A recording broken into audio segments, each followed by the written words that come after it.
Gracias por contar conmigo para inaugurar este curso, que a la vista de las sesiones, de los profesores, de los ponentes, estoy seguro que va a ser un éxito y que cuando terminéis el sábado, pues ya tendréis una visión mucho más amplia y profunda de todas las disciplinas, de las metodologías, de las instrumentaciones, de esto que llamamos medicina personalizada, ¿no? Yo, por ser la primera clase y por lo que me han dicho, que es que sois, digamos, un público interdisciplinar, que procedéis de distintos grados, también, bueno, pues me voy a permitir un poco el lujo de explicaros un poco la base metodológica de estas tecnologías que llamamos ómicas, ¿no?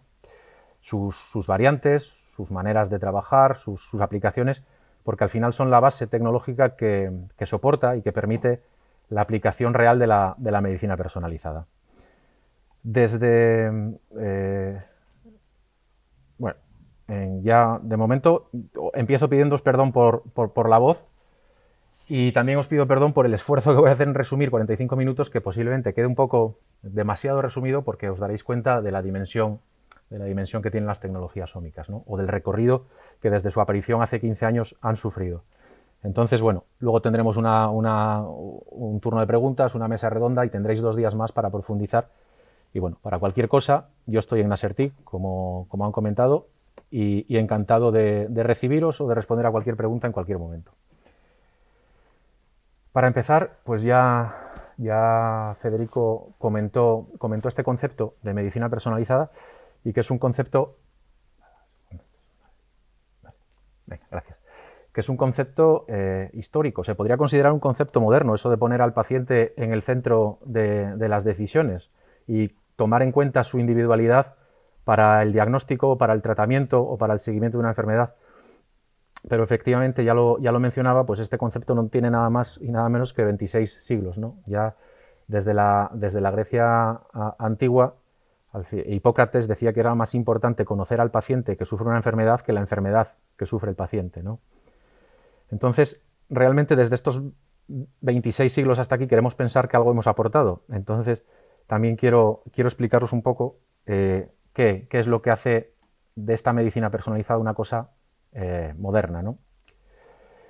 Y para mí y para muchos otros, el significado más moderno de medicina personalizada se basa en 2 aspectos fundamentales: el desarrollo, los avances de la biología molecular en la segunda mitad, sobre todo en la segunda mitad del siglo XX, que nos permiten o nos permitieron conocer las bases moleculares de lo que es la vida y de lo que es la enfermedad.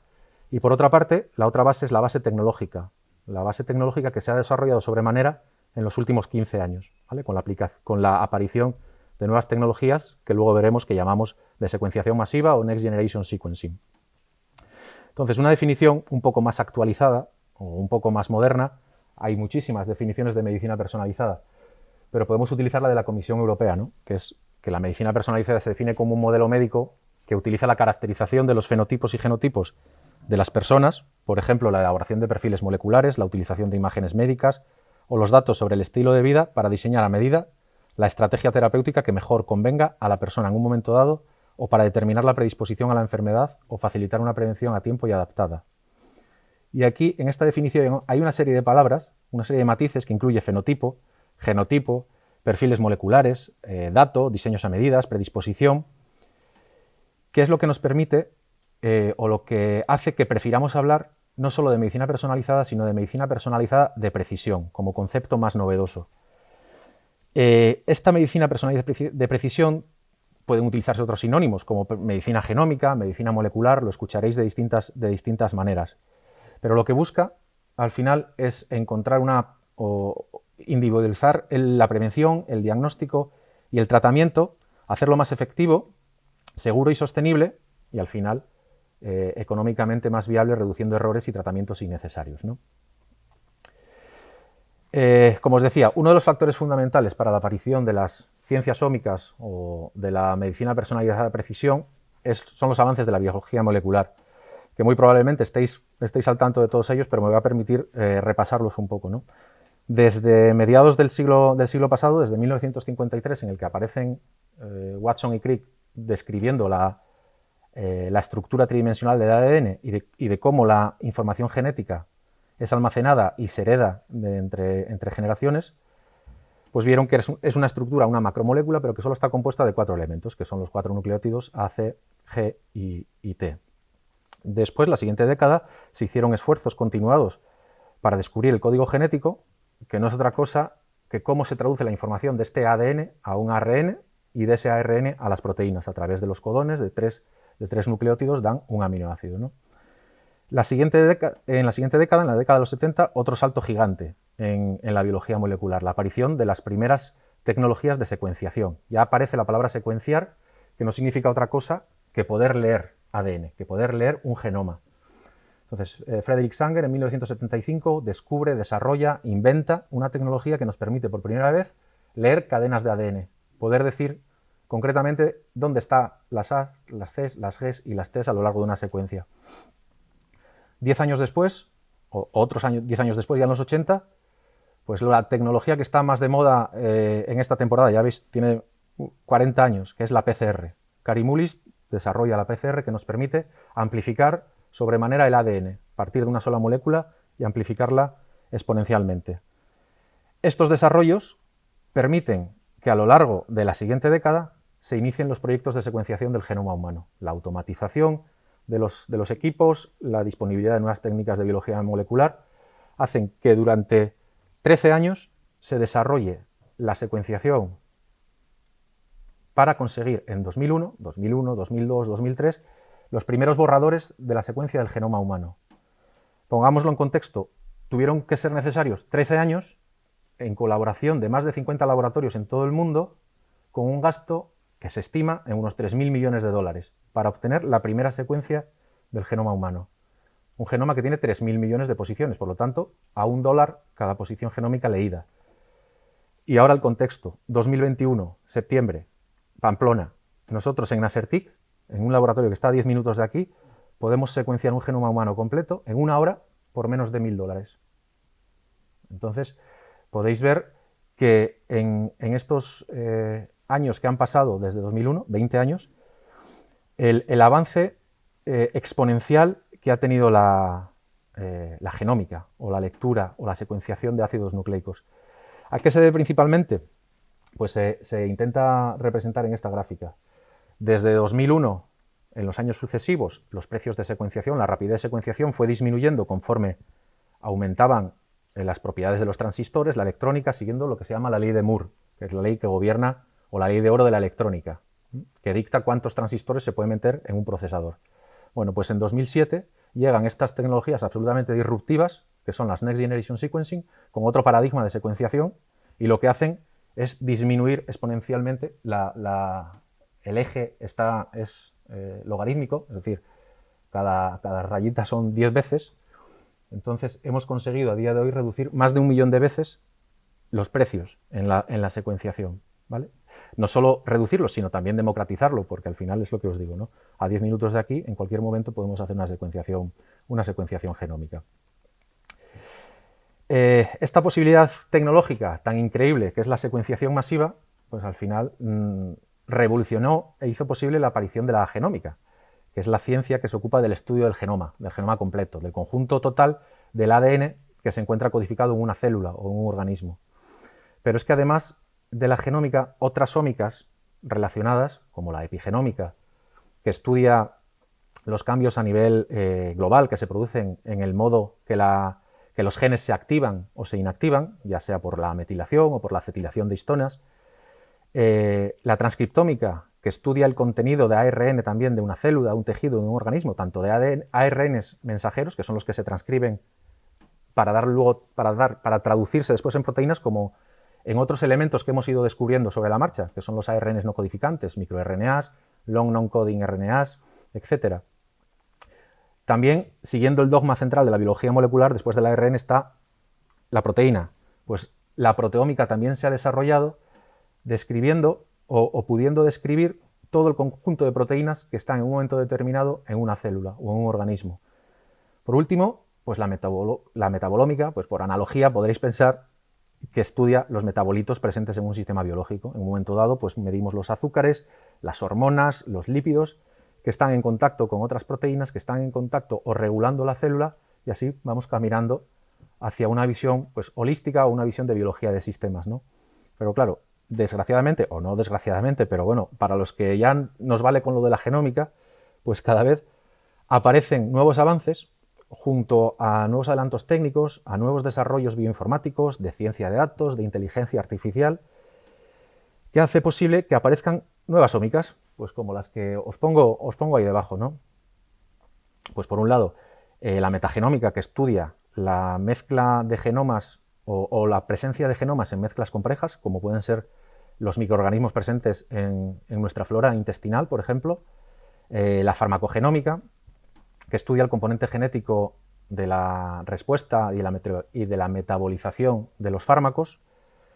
O la nutrigenómica, que estudia la interacción entre nuestra dieta y el componente genético de cada uno de nosotros. Esto por citar solo algunos ejemplos de esta complejidad creciente que tenemos ahora cuando nos enfrentamos a un problema biológico basado en la información genómica, o la información en este caso ómica, de la que disponemos. Y bueno, por hacer una reducción, un atrevimiento máximo, pues he intentado reducir en 6 pasos o en 6 partes lo que es un flujo de trabajo ómico, ¿vale? Son las 6 partes que creo que toda tecnología ómica o todo proceso ómico comparte. Partimos de una pregunta que queremos resolver, y en primer lugar debemos pensar de un diseño experimental en el que decidimos pues, qué plataforma, qué protocolos concretos necesitamos o queremos utilizar para recibir o para recoger información. Después también tenemos que tener en cuenta pues, la muestra con la que contamos, el origen de la muestra, el tipo de la muestra. Además, para poder pasar por el paso de secuenciación, para poder introducir estas muestras en un secuenciador, necesitamos procesarlas y generar lo que llamamos librerías genómicas, que luego veremos lo que es. Llevamos estas librerías genómicas al secuenciador, y el secuenciador no es otra cosa que un traductor de una información biológica en una información digital, pero no nos ayuda ni en el análisis de datos, que de eso se tiene que encargar la ciencia de datos, la bioinformática, la computación, ni en interpretar biológica o clínicamente estos datos. Entonces son fases que son secuenciales, pero que son todas necesarias para afrontar un procedimiento o un proceso ómico. ¿Vale? Voy a desglosar un poco cada uno de estos pasos, ya os digo que muy resumidamente, y porque bueno, al final en las próximas clases veréis ejemplos de cada una de estas partes y de aplicaciones, ¿no? Cuando queremos analizar ómicamente a un paciente, en primer lugar vamos a pensar qué diseño experimental queremos hacer. Podemos secuenciarlo completamente, esas 3.000 millones de posiciones que os decía que tiene el genoma, o podemos querer secuenciarlo solo una parte pequeñita, por tiempo, por costes, o porque sabemos que hay mucha de la parte del genoma que no es interesante para nuestra investigación, ¿vale? Entonces podemos escoger secuenciar, por ejemplo, solo los genes codificantes de proteínas, que responden aproximadamente entre el 1 y el 2% de todo el genoma, que es lo que llamamos exoma. También podemos decidir y seleccionar solo algunos genes determinados, luego veremos cómo se puede hacer. Pero es que también podemos buscar variantes o alteraciones fuera de las regiones codificantes, como son variantes que tienen que ver con el splicing, que están en los intrones, son mutaciones que aparecen en los intrones, o incluso más, podemos buscar mutaciones en aquellas regiones que a priori la gente con desconocimiento llamaba a ADN basura, que son regiones intergénicas que nunca hemos sabido para qué sirven, pero que estamos descubriendo con el tiempo la presencia de promotores, la presencia de enhancers, la presencia de ARNs no codificantes, que están regulando y mucho la expresión génica de los propios genes. Por otro lado, además de a nivel genómico, de decidir qué dimensión de nivel genómico queremos, pues también podemos decidir a nivel transcriptómico, si queremos conocer la expresión de los genes a partir de la transcriptómica, o cómo se regula el genoma mediante este transcriptoma. De hecho, para cada uno de estos niveles podemos estar interesados o querer conocer distintas aplicaciones, distintos análisis de datos. Pues como veis ahí, si es que lo veis, no sé si se ve muy grande, pero ya os lo traduzco yo, si no, pues cuando estudiamos un genoma podemos querer conocer las mutaciones puntuales, o podemos querer conocer inserciones y deleciones, grandes variantes estructurales, cambios en el número de copia.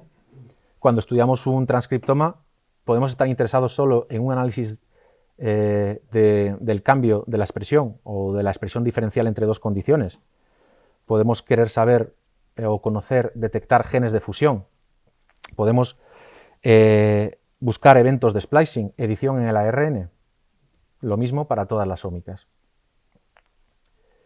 Por tanto, en función de la tecnología, el protocolo concreto y el análisis de los datos que realicemos, pues tenemos todo un catálogo que además es un catálogo creciente y muchas veces que aumenta en complejidad, que son las tecnologías o las metodologías que podemos ver a la derecha. Si hablamos de ADN, pues tenemos genoma completo, exoma completo, paneles de genes, single cell, análisis de DNA circulante libre. Si hablamos de metagenómica, tenemos 16S, shotgun, etcétera, etcétera, etcétera. La segunda cuestión a tener en cuenta, pues ¿qué tipo o con qué tipo de muestra contamos? En primer lugar, en cuanto al origen de la muestra. Debemos adaptar los protocolos que vamos a poner en marcha a qué muestra o con qué muestra podemos empezar a trabajar. Un momento, si es ADN, si es ARN, si procede de sangre, de saliva, de otro fluido, de una biopsia sólida. Dentro de las biopsias sólidas, si esta es fresca, si es congelada, si es un bloque de parafina, si es una biopsia líquida. Por otro lado, si es un tejido o un tumor primario, si son células circulantes, si es ADN o ARN que está libre y que nos puede servir para el estudio de cómo evoluciona una enfermedad como el cáncer, o bien para el estudio de la situación fetal, por ejemplo, en una madre embarazada, ¿vale? Tenemos que tener en cuenta, si estamos trabajando en oncología, si la muestra estamos tratando con una muestra germinal buscando las susceptibilidades a mutaciones hereditarias, o con una muestra tumoral si lo que estamos buscando son mutaciones espontáneas o somáticas que han ido generándose a lo largo de la evolución del tumor. Por otro lado, también hay que tener en cuenta si la población que está en esa muestra es homogénea o heterogénea. Normalmente podéis pensar que el ADN, cuando coges una muestra, es todo homogéneo. Nada más lejos de la realidad cuando nos enfrentamos a tumores, que las distintas localizaciones dentro de una biopsia de un tumor pueden tener distintos contenidos en el genoma, pero como os comentaba antes, ¿no?, en procesos metagenómicos, la propia naturaleza de la muestra es que es una mezcla compleja de organismos y por lo tanto tenemos que tener mecanismos para poder discriminar esas mezclas y poder dar una respuesta biológica diferente. En cualquiera de los casos, siempre a partir de la muestra tenemos que hacer unos protocolos para extraer los ácidos nucleicos y a partir de esa extracción de ácidos nucleicos tener la capacidad también de valorar la cantidad y la calidad de esos ácidos nucleicos, porque habrá tecnologías que no podamos afrontar si no tenemos una cantidad suficiente o si no tenemos una calidad suficiente de los ácidos nucleicos. El tercer paso sería la generación de una librería genómica que se pueda secuenciar, porque por desgracia aún no ocurre como pasa en las películas o como se puede ver en las películas, que un científico o una persona con bata coge una muestra de sangre, una muestra de saliva o una muestra en la escena de un crimen, lo mete en una máquina y te sale quién es el individuo o qué enfermedad porta ese paciente, ¿no? Desgraciadamente, pues las tecnologías de secuenciación se basan en secuenciación de pequeños fragmentos de ADN. No puedes meter una molécula enorme de ADN y que te la procese. Entonces, antes de nada, tenemos que que coger el ADN total de la muestra y romperlo en millones de fragmentos, en millones o en cientos de millones de fragmentos. Y después de romperlo, unirle dos moléculas sintéticas o de ADN sintético que llamamos, por un lado, adaptadores, que nos permite unir ese ADN a la superficie del secuenciador, y por otro lado, índices, que los que nos permite es diferenciar en una mezcla de ADNs cuál es la procedencia de cada una de esas moléculas, porque normalmente o muchas veces no secuenciamos solo un paciente, sino que secuenciamos muchos pacientes a la vez, y por tanto necesitamos un código de barras genético que nos permita trazar después bioinformáticamente la procedencia de cada secuencia que estamos leyendo. Por último, pues también puede ser necesario en un momento dado amplificar de nuevo la PCR, de nuevo utilizar una PCR para amplificar. Tenemos muy poco DNA de partida, pues necesitamos amplificarlo para llegar a una cantidad mínima que pueda ser aceptada por los equipos de secuenciación. En función de cómo se haga la fragmentación y la preparación de librerías, pues existen tres grupos generales de preparación que permitirán pues, o limitarán lo que podemos hacer en un momento dado o no. Por un lado, están las librerías de amplicones, en las que decidimos, con un conocimiento previo, qué regiones del genoma nos interesa secuenciar. Y digo con un conocimiento previo porque para poder utilizar amplicones necesitas saber la secuencia de los oligonucleótidos o de los primers donde van a enganchar esas regiones y amplificar la región que quedan en el medio, ¿no? Entonces, hacemos, por ejemplo, en el caso de la gráfica, veis que hay 3 genes en 3 colores. Pues el gen 1 y el gen 3 tienen unos amplicones diseñados, entonces se amplifican específicamente, y el gen 2, como no tiene amplicones, no tiene oligonucleótidos, no se amplifica. Entonces aquello que no se amplifica o que no está en una mezcla de amplicones que hemos puesto en la librería, pues se lava y lo quitamos del medio, por así decir, ¿no? Ejemplos de estos casos, pues aplicaciones muy importantes de la genómica. Por un lado, paneles de mutaciones conocidas, que nos interesa hacerlas muy rápido, o bien porque son pocas o porque están muy localizadas, pues diseñamos oligonucleótidos para poder secuenciarlos rápidamente. El ADN mitocondrial. El ADN mitocondrial es un genoma en sí mismo, pero es un genoma humano que es muchísimo más pequeño que el genoma nuclear. Tiene solo 16.000 y pico bases, por lo tanto podemos diseñar una serie de amplicones que nos permiten rápidamente amplificarlo y secuenciarlo. O una aplicación que hemos puesto a punto aquí en Navarra en los últimos meses, que es la secuenciación genómica completa del SARS-CoV-2 en pacientes COVID, y para el cual hemos utilizado, si lo veis a la derecha, pues el genoma de SARS-CoV-2 es un genoma de unas 30 kilobases, en verde los distintos genes, y abajo, en negro, en el tercer cuadro, están los distintos amplicones que se diseñan. Diseñando amplicones aproximadamente de 1 kilobase, conseguimos cubrir el genoma completo del virus de una manera específica, diferenciándolo del genoma humano. Entonces, haciendo una PCR sobre el ADN o el ARN que sacamos en la clínica, que sacamos en el departamento, pues al final específicamente podemos analizar solo aquello que tiene que ver con el genoma del virus. Lo mismo se hace con el metagenoma 16S. Todos los microorganismos, todos los procariotas, tienen un gen ribosómico que es el 16S, que es hipervariable. Cada especie, cada familia de microorganismo tiene una secuencia distinta en el interior de ese gen, pero nos da la ventaja, la vida, la biología, de que alrededor de esos fragmentos que son hipervariables hay unas regiones que son variables absolutamente en todos los procariotas, que son fijas. Entonces lo que hacemos es diseñar oligos en esas regiones fijas y amplificamos una mezcla compleja. Se va a amplificar todos los ADNs que hay ahí y el resultado va a ser proporcional en el número de lecturas que obtengamos al número de genomas o al número de especies que había originalmente. Entonces, en una mezcla compleja con una sola técnica podemos ver la variabilidad completa de las mezclas, ¿no? Otro tipo de librería sería las que se basan en fragmentación aleatoria del genoma.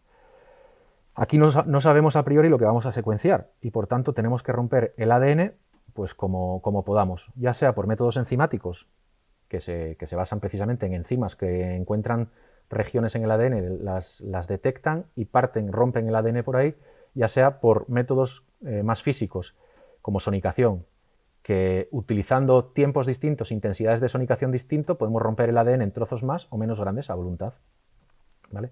De cualquier modo, estas aplicaciones que rompen el ADN de una manera aleatoria nos permite, obviamente, pues, utilizar la información de genomas completos, ya sea para genoma completo humano, por ejemplo, ya sea para genomas completos en la metagenómica. En lugar de secuenciar solo el gen 16S, que hombre, es bastante específico, pero no cubre la variabilidad completa a nivel especie, pues utilizamos lo que llamamos el shotgun metagenomics. Y es todo el ADN que encontremos en una muestra, lo vamos a secuenciar todo. Nos da igual que venga de bacterias, que venga de eucariotas o que venga de virus. Lo vamos a secuenciar absolutamente todo. Y vamos a tener una visión muy específica y muy concreta de qué ADNs, de qué especies existen en esa muestra. En tercer lugar, las librerías pueden también obtenerse por fragmentación más enriquecimiento o más captura. Aquí se fragmenta, como en el caso anterior, enzimáticamente o físicamente, pero en lugar de analizar todo el genoma o de quedarnos con todo el genoma, hacemos una pesca selectiva de las regiones de interés. Y para hacer una pesca pues necesitamos unos cebos.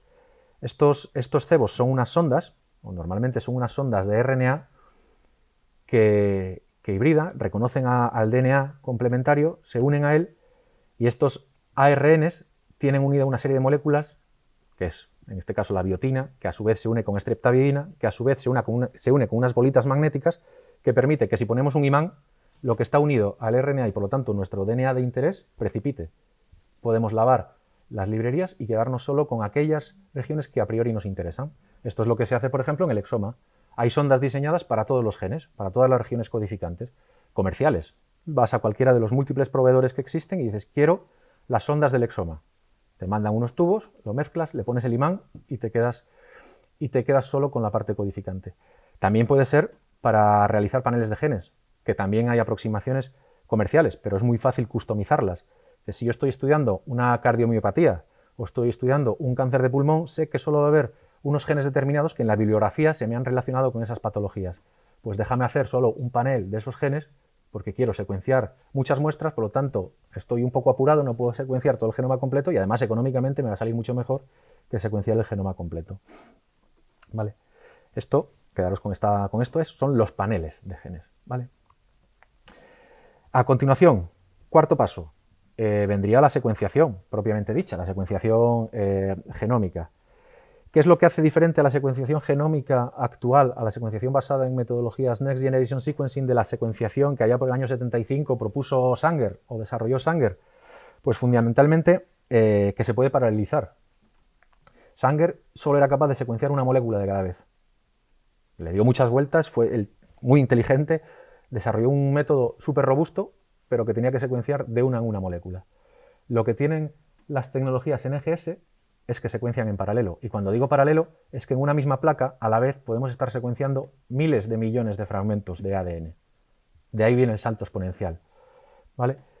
Esto tiene su desventaja también, y es que al hacer procesamientos tan masivos, al leer tantos fragmentos de ADN en paralelo, pues requiere, por supuesto, una alta demanda en cuanto a computación y almacenamiento. Y ahí es donde surgen unas tecnologías que agrupamos genéricamente bajo el nombre de bioinformática y que luego veremos un poco más profundamente. Desde que aparecieron las primeras tecnologías NGS, habíamos quedado que en 2007, pues ha habido distintas aproximaciones tecnológicas basadas en distintos avances o en distintas formas de afrontar el problema, desde la pirosecuenciación, que fue la primera, hasta las técnicas más actuales que tienen que ver con la secuenciación a tiempo real de una sola molécula de ADN, como es PacBio, o el secuenciar mediante el paso por un nanoporo de una molécula de DNA y que por los cambios de potencial detecte si es una A, una C, una G o una T, que son las tecnologías más actuales, pero sin duda, con muchísima diferencia, la tecnología más utilizada es la tecnología de secuenciación por síntesis, y entre ellas, con muchísima diferencia, la tecnología Illumina, ¿vale? Para que os vayáis quedando con nombres, con datos. Esta tecnología Illumina tiene muchas plataformas, va desde plataformas pequeñitas, como el aparato pequeño ese que se ve allá arriba a izquierda, es un iSeq, que te permite hacer, pues, secuenciar pequeños paneles de genes, secuenciar pequeños genomas de virus o de bacterias, hasta el más grande, que es el de abajo a la derecha, que es el NovaSeq 6000, que lo que te permite es, en una sola vez, secuenciar 60 genomas completos humanos en un día. Ambos extremos son los que tenemos en NASERTIC, en el laboratorio NASERTIC, uno para aplicaciones pequeñitas y otro para aplicaciones masivas, para poder incluir la secuenciación del genoma humano en la práctica de la investigación y de la clínica. Al final, todas ellas, como os decía, bueno, cambian cositas, pero todas se basan en lo que os comentaba, un fragmento que rodeamos de un adaptador y de unos índices. Esos adaptadores están diseñados para que se pueda unir el fragmento de ADN a eso que veis ahí en medio, que es una flow cell, una célula de flujo, que está preparada de tal manera que hay unos pocillitos de micras en esa flow cell que permiten que entre una y solo una secuencia o fragmento de ADN en cada pocillo. Los pocillos en estas placas, pues si os digo que se puede paralizar miles de millones de veces, pues es porque hay miles de millones o cientos de millones de pocillos preparados en estas flow cells.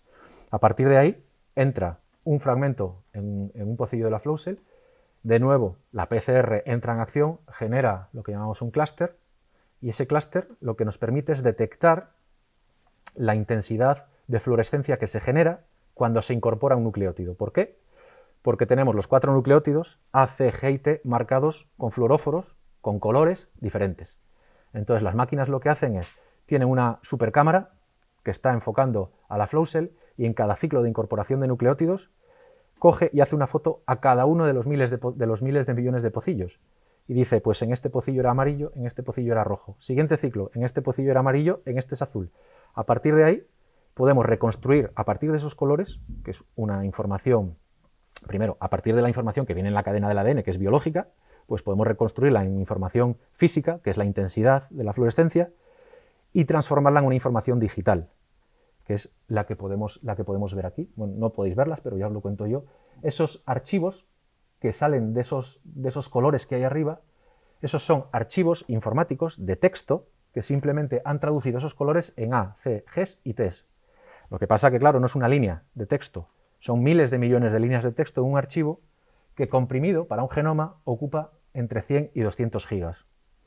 Entonces, viendo esta dimensión podéis entender que os digo que tenemos la posibilidad de secuenciar 60 genomas en Pamplona en un día, pero 60 genomas por 200 gigas, pues en el mercado no existen los discos duros, un disco duro portátil que podamos comparar con ese tamaño.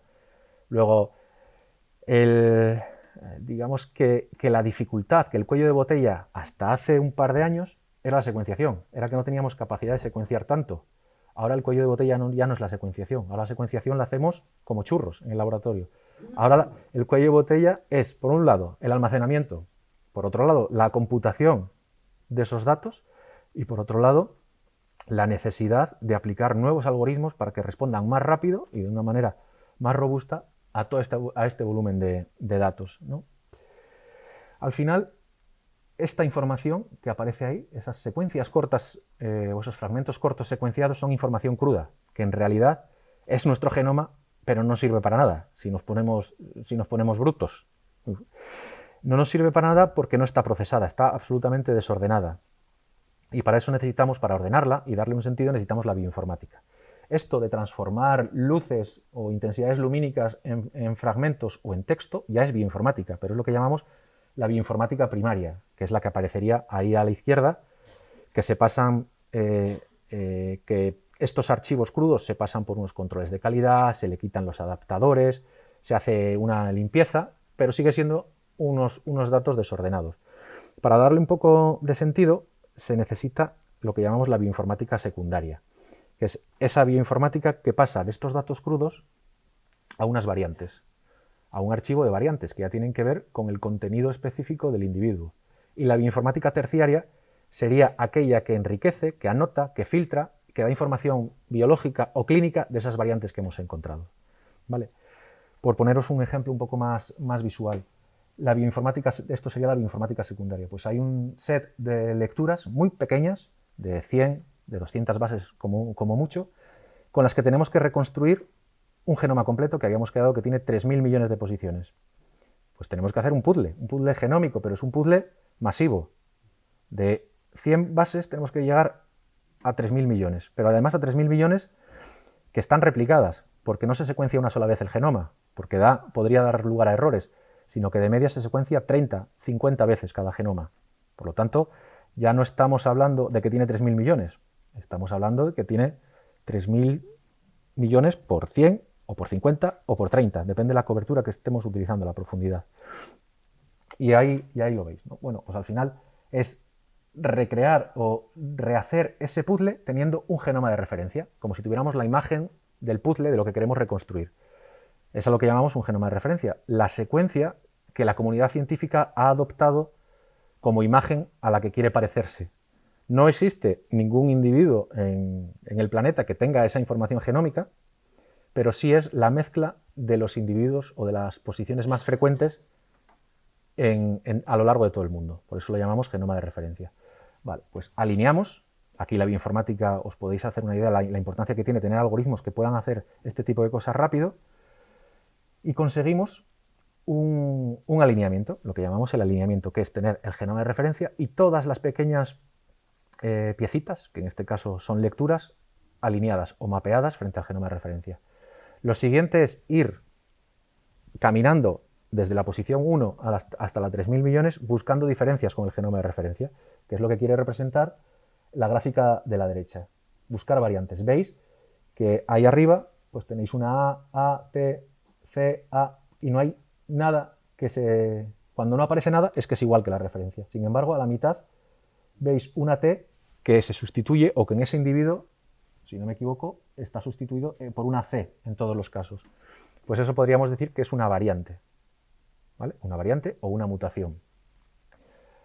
¿Por qué hacemos esto? Pues para reducir la complejidad del problema. Al final partimos de 3.000 millones de posiciones, pero si no lo sabéis os lo digo, todos los seres humanos, entre los seres humanos que más nos diferenciamos el 0,1% del genoma.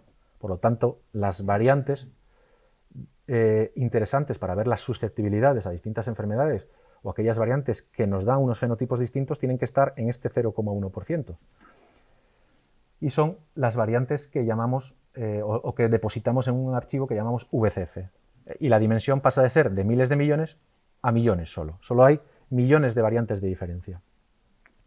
Sin embargo, si se os ocurre mandarle a un investigador o a un clínico una lista de 1 millón de variantes, ya os digo que no es recomendable, porque no va ni a abrir el archivo, obviamente, porque lo que le interesa al clínico es que le digas cuáles son las variantes de ese millón de variantes o eso de miles de millones de posiciones que estudiaste, cuál es la posición única que causa una enfermedad.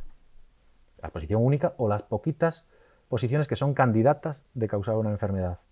Entonces hay que aplicarle bioinformática terciaria para poder dar este sentido biológico y clínico a las variantes. ¿Cómo se hace? Pues con algoritmos de decisión, de filtrado, de priorización, que tienen que ver, en primer lugar, con qué tipo de variante estamos buscando. Podemos estar buscando variantes puntuales, que son aquellas como la que veíamos antes, donde una C en una posición determinada del genoma se cambia por una T. Eso es una variante puntual. Podemos buscar pequeñas inserciones, que sería donde hay una C, pues aparecen 2 Cs, se insertó una C. O deleciones, donde había una C, ya no hay nada. Eso es una deleción pequeña. Pero pueden haber inserciones y deleciones mucho más grandes de un cromosoma casi completo que se inserta en otro sitio. Es lo que llamamos variantes estructurales o translocaciones, o que una parte del genoma entero, un brazo de un genoma, se da una vuelta. Eso es una inversión. Y también puede haber pues, alteraciones en el número de copia. El caso más paradigmático, más conocido, pues son las trisomías, como el síndrome de Down, pues donde había 2 copias o 2 cromosomas, ahora hay 3. Pues eso es un cambio en el número de copia hacia la ganancia, pero donde había 2 copias podemos perder una, que sería una deleción. Al final, también tenemos un poco por la experiencia y por el conocimiento científico, sabemos qué tipo de variante esperar, ¿no? El siguiente paso sería eliminar de ese millón de variantes aquellas que son poblacionales, porque tenemos claro que si una variante está en al menos un 1, un 5% de la población, pues tendrá que ver con el color de los ojos, tendrá que ver con la altura, con el color de la piel, pero no va a tener que ver con una susceptibilidad profunda a desarrollar un cáncer, porque si no, el 5% de los individuos del mundo tendrían ese cáncer, ¿no? Entonces, lo que hacemos es recurrir a variantes, a bases de datos que recopilan la variabilidad genética a lo largo del mundo, lo que llamamos polimorfismos, que son aquellas variantes que se encuentran en más de un 1% de la población mundial, y acudiendo e interrogando esas bases de datos nos quitamos otras cuantas miles de variantes, porque no nos interesan para la enfermedad. Si estamos haciendo estudios poblacionales, obviamente no las podemos quitar, pero si estamos haciendo estudios que tienen que ver con la enfermedad, las podemos quitar tranquilamente. Además, también podemos conocer a priori por la bibliografía o por las bases de datos si es más probable que esté en una determinada región del genoma o en unos determinados genes. También nos quedamos con aquellas variantes, o mayoritariamente nos quedamos con aquellas variantes que son codificantes, y sobre todo si van a generar un cambio en la secuencia final de la proteína, que es quien ejerce la función en la célula, y para esto podemos utilizar algoritmos de predicción, que nos van a decir si un cambio de prolina a histidina causa más o menos defectos en la función y en la estructura que otro. Además, hay bases de datos desde los últimos 20 años, como se están secuenciando genética y genómicamente individuos o pacientes, tenemos bases de datos donde se recopilan todas aquellas variantes que han sido encontradas y que han sido relacionadas con enfermedad. Pues también podemos anotarlas por ahí. Podemos anotarlas por el fenotipo que esperamos. Podemos anotarlas incluso por el modelo de herencia que tienen o el modelo de transmisibilidad, ¿no? Por ejemplo, si estamos afrontando un estudio de una enfermedad monogénica, de una enfermedad mendeliana, como son, por ejemplo, muchas de las enfermedades raras, pues lo que hacemos es secuenciar a distintos miembros de una familia y a la vez intentar trazar dentro de esos miembros de la familia quién tiene la enfermedad y quién no. Si encontramos una variante candidata que traza bien en todos los miembros de la familia, podremos decir con más seguridad que esa variante podría ser causal de la enfermedad. Por otro lado, cuando tengamos, si estamos estudiando mutaciones o variantes importantes para el desarrollo o para el crecimiento o para la invasión en un cáncer, pues es importante tener tanto el genoma del cáncer o los genomas del cáncer como el genoma normal del individuo, porque los genomas del cáncer tendrán variantes que ha adquirido el cáncer en el propio desarrollo. Por lo tanto, si eliminamos todas las variantes que se encuentran en las células normales, nos vamos a quedar con las poquitas, que son las que conducen, las que desarrollan la enfermedad. Y por último, y estas son las más complicadas, por eso el nombre de enfermedades complejas, son aquellas que tienen que ver con factores genéticos de predisposición, pero que son mucho más multifactoriales, que tienen que ver con el ambiente, que puede ser la contaminación, que tienen que ver con los estilos de vida, que puede ser dieta, que puede ser exposición al sol, que puede ser tabaquismo, que tienen que ver con factores metagenómicos, en cómo se relaciona nuestro genoma con los genomas de otros organismos que están conviviendo con nosotros, que tienen que ver con factores epigenéticos. Y estas enfermedades, pues hay muchísimas, pero bueno, algunos ejemplos paradigmáticos pues pueden ser la obesidad, la diabetes, el asma, la hipertensión, enfermedades psiquiátricas, el Alzheimer, ¿vale? Pues para estudiar toda la variabilidad que se encuentra encerrada en estas enfermedades, o para responder a la multifactorialidad de estas enfermedades, no podemos hacer el genoma de un individuo, no podemos hacer el genoma de toda la familia del individuo. Tendremos que secuenciar el genoma de cientos o de miles o de decenas de miles de pacientes que sufren estas enfermedades para poder buscar mecanismos comunes, ¿vale? Estas iniciativas de buscar mecanismos comunes son iniciativas que se llevan haciendo años, bueno, desde que existe al final la genómica o la genómica basada en Next Generation Sequencing, y pueden ser iniciativas, normalmente son iniciativas internacionales o nacionales, porque por el número de secuencias que se necesitan, y pueden ser que investigan la genómica poblacional, digamos, la biología o la genómica del estado normal, de la normalidad, en una determinada región, en una determinada geografía, y hay iniciativas como el All of Us estadounidense, el Genomics England de Reino Unido, el Beyond 1 Million Genomes de Europa, y estas tratan de recopilar la información genómica, ya os digo, de cientos de miles o de millones de individuos aparentemente sanos para poder conocer todos los polimorfismos, toda la variabilidad individual que existe en una determinada población. Por otro lado, hay otras bases de datos que tienen que ver más con enfermedades, como podrían ser pues, los genomas, el consorcio de genomas del cáncer o de Cancer Genome Atlas, o otras iniciativas que tienen que ver con enfermedades psiquiátricas o enfermedades raras. En este caso, pues buscan no la salud, sino las bases moleculares de la enfermedad. Todas estas dos iniciativas o estos dos grupos de iniciativas en lo que trabajan es en poner a disposición de investigadores y de clínicos una información masiva que pueda ser útil. Luego hay un tercer grupo de recopilaciones o de bases de datos o de consorcios internacionales de recopilación de datos que son privadas. Y que son privadas y muchas veces se disfrazan de genómica recreativa, vendiendo que sirven para pues investigar tus ancestros o para encontrar a primos lejanos, ¿no? Pues seguramente, como están bastante de moda, habréis oído hablar de 23andMe, de Ancestry, de MyHeritage, etc. Estas bases de datos o estas plataformas no están puestas ahí para ayudar a la ciencia, están puestas ahí para ayudar a los empresarios que están detrás o a los inversores que están detrás de estas. Están recopilando datos valiosísimos de cientos de miles o de millones de pacientes que los ceden gratuitamente a estas aplicaciones y al final pasa como en las redes sociales o como en las aplicaciones del móvil, ¿no? hay que tener mucho cuidado dónde cedes tus datos, porque el dato más importante que todos tenemos es el genoma, que es el que gobierna lo que somos o lo que vamos a ser en el futuro, ¿no? Entonces, bueno, al final son iniciativas que hay que leer la letra pequeña, ¿no? Y aprovecho ya aquí para decirlo.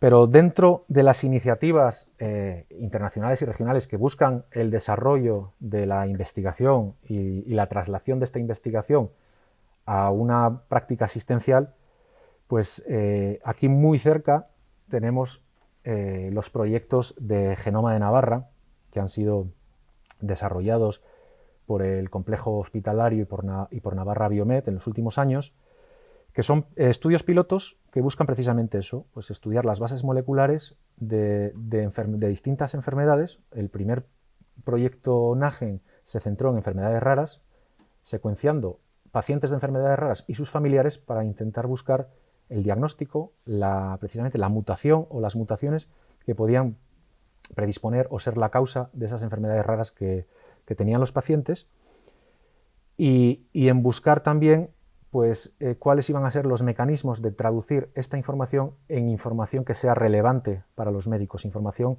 relevante para la práctica asistencial. Estos programas NAGEN empezaron, si no me equivoco, hace 5 años ya, y en el desarrollo continuo de estos programas pues han ido apareciendo derivadas del proyecto original que se han planteado, pues, por ejemplo, con pacientes con hipercolesterolemia familiar, como NAGEN-COL, a pacientes candidatos a recibir tratamientos que son susceptibles a ser modificados por variantes presentes en el genoma de los individuos, que es Pharma-NAGEN, pacientes pediátricos, niños que tienen distintas enfermedades y que necesitan no solo un diagnóstico, sino un diagnóstico rápido, que es NAGEN Pediatrics, o más recientemente un nuevo NAGEN, que es un NAGEN para pacientes específicamente de cáncer de mama. Os explicarán a lo largo del día de mañana y de pasado, pues los propios protagonistas de estas iniciativas, cómo ha ido, qué han hecho y cuáles han sido los resultados. Al final lo que buscan es trasladar la investigación básica en genómica a la práctica clínica y beneficiar, y de hecho está beneficiando ya a pacientes navarros, a pacientes muy cercanos, ¿no? Para terminar, ya os quiero contar un poco que en estos proyectos NAGEN ha participado la empresa pública Nasertic, a la que estoy representando y en la que trabajo. En primer lugar, en los primeros NAGEN, como socio tecnológico, realizando procedimientos bioinformáticos, almacenando los resultados, computando estos datos masivos, gracias a que disponemos de una infraestructura muy potente, que es una infraestructura de proceso de datos y de supercomputación. Este hecho, el haber participado en los proyectos NAGEN y el hecho de tener bastante experiencia dentro de Nasertic en aplicaciones que tienen que ver con la biología y con la genética, a otros niveles, en niveles de identificación forense o a niveles agro y veterinario, pues también nos permitió hace un año pues contar con este pedazo de animal que es el Illumina NovaSeq que tenemos en el laboratorio, y disponer de un centro de secuenciación masiva donde podemos preparar las muestras, las librerías genómicas que os conté que eran necesarias, y directamente está en un piso y abajo está el centro de supercomputación. Entonces todo el churro de datos genómico baja directamente al centro de supercomputación y eso conseguimos reducir mucho los tiempos en los que procesamos un genoma.